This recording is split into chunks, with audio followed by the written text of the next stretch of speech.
Gang के अहिले खरानी ग्याङ भने जस्तै क्युआर ग्याङ भन्नाले क्युआर भने के हो? यो हो क्युआर भनेको। क्युआर यो छ्याके छ्याके छ्याके छ्याके परेको तिम्रो अनुहार जस्तो के। हर्कजीले राजीनामा माग्नु भएको छ प्रधानमन्त्रीज्यूको। मूर्ख त्यसको दिमागमा गु गरेको। बालनको ठाउँमा हर्क सामग्री प्रधानमन्त्री भएको भए उनले बुलडोजरको ठाउँमा बेलचा चलाउँथे। खरेङ खरेङ भन्नु त एकचोटि। खरेङ खरेङ भन्नु न तपाईँ। खरेङ खरेङ खरेङ खरेङ। बाबु के भन्ने? भोलिपर्सि के भन्ने बाबा? के भन्ने?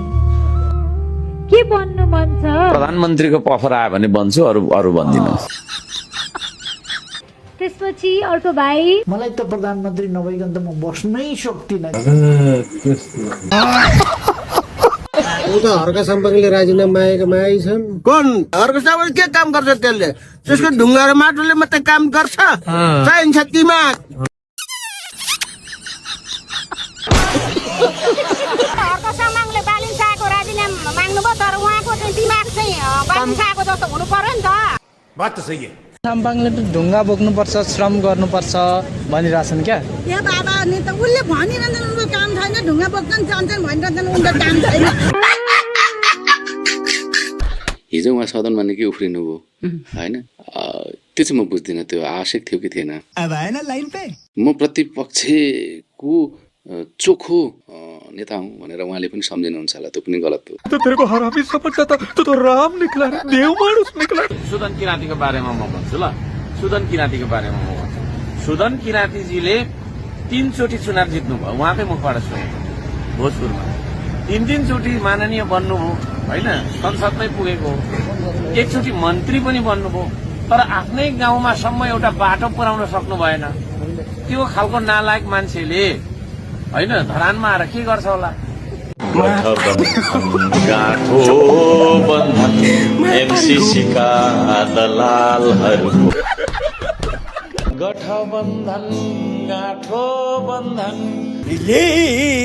कति नै गाउँ छ, तैँले भन्दा त मैले राम्रो गाउँ।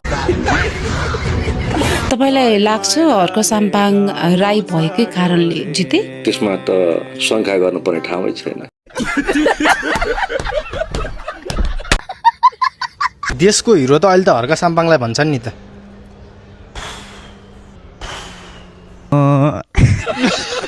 हर्क साम्पाङ देशको हिरो नो, किन होइन?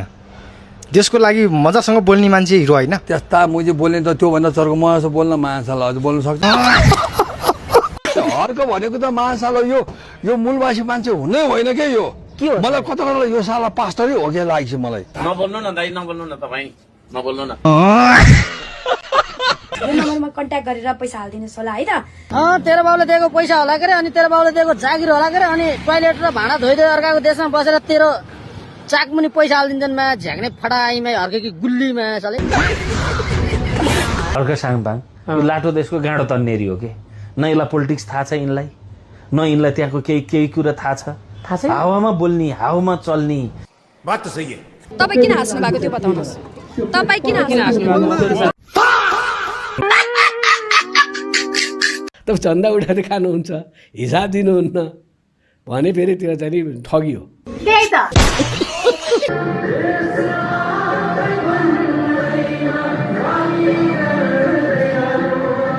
वाह क्या एक्टिंग कर रहा है, वाह क्या एक्टिंग कर रहा है। सुकुम्बासी बस्ती बस्नै नदिनु पर्थ्यो नि त पहिला। ए हर्के सुकुम्बासी बालेन शाहले बसालेको हो भने तेरो जेठो बाउ केपी ओलीले बसालेको हो। हामी कानुन बनाउने मान्छेलाई नसिकाउनु न कानुन। हामी कानुन बनाउँछौ नि त होइन। यो बिल्ला चाहिँ के को लागि पाएको हामीले? तर तपाईले बनाएको कानुन तपाईले नि सुन्नु न, तर तपाईले बनाएको कानुन तपाईले नि सुन्नु न, हामी कानुन बनाउँछौ नि त, पाउने कानुन बनाउँछौ नि त भोलि। अनि त पनि सडकमा देखाउनु पर्ने यो पम्पलेट चाहिँ सदनमा चाहिँ। अब एउटा गिटार किन्नु बाँकी छ मैले यहाँ, अनि प्रधानमन्त्री के अरे संसदमा आउनु भएन भनेर एउटा गीत बनाउनु पर्ने भएको छ, त्यति मात्रै बाँकी छ।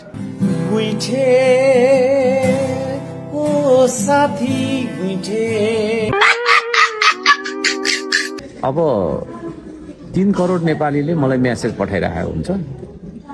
3 करोड नेपालीले मेसेज पठाइरहेको हुन्छ। दिनमा 1500 कल जति कल आउँछ मलाई। बालेन शाहको व्यक्तित्व देखेर चाहिँ तपाईँ लोभिनुहुन्छ अरे होइन? किन लोभिन्नु? उहाँको T shirt pant no no no coat लाएर ट्याकको उहाँको व्यक्तित्व छ नि त्यस्तो त्यो अनि हर्क साम्बाङ चाहिँ जिपर पनि लाउनु बिर्सिनु। नो नो नो नो अहिले यही नै पनि भूकम्प आयो भने के गर्ने भन्ने बारेमा हामीले ब्रिफिङ भएको छैन। आगो लाग्यो भने यहाँनिर खोइ हाम्रो फायर एक्सटिङ्ग्विसर त्यहाँ देख्दै रहेछ, त्यहाँ पर यो मुजी गुइया हर्क त गुइयै नै हो क्या। यो अर्कालाई पाठ सिकाउने, आफूलाई भएको पाठ चाहिँ कसले सिकाउने नि? अरूले सिकायो भने मान्ने नमान्ने। तै राजा तै कस्तो रिस उठ्छ मलाई त यो हर्क साम्बाङ देखेर।